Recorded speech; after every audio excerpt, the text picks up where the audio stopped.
People may remember that the opioid crisis was declared a public health emergency in April 2016. And the COVID pandemic, of course, came in 2020.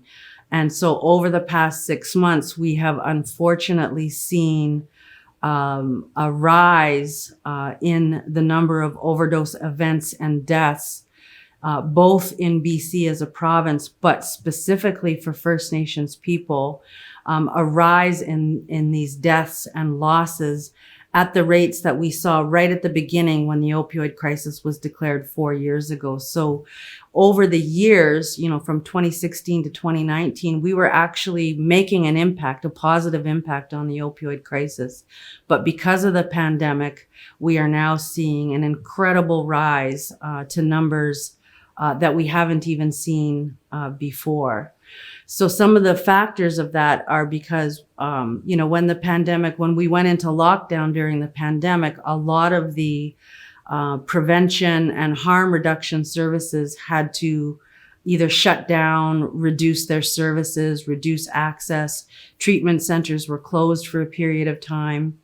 And it took a while, I think 3 or 4 months into the pandemic, for services to, again, figure out how they were going to operate under these new public health measures. Treatment centers kind of came back online. They had to change the way that they provided services.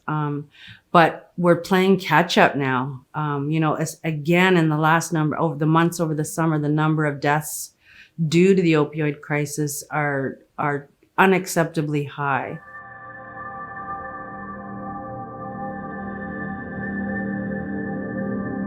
Here in British Columbia, in 4 or 5 months, because of the declaration of a public health emergency related to the pandemic, we managed to flatten that curve, in that period of time. We had very low numbers for weeks at a time. And it's because, COVID-19 is an infectious illness. It's an infectious disease. But when you talk about people who use substances, particularly opioids, we have now been in a public health emergency for over 4 years, and yet we haven't flattened that curve, so to speak.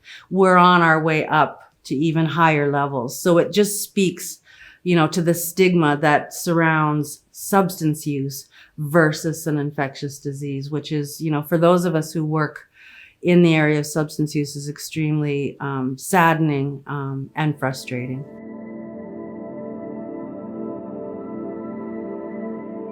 Harm reduction is all about meeting people where they're at with kindness and with respect.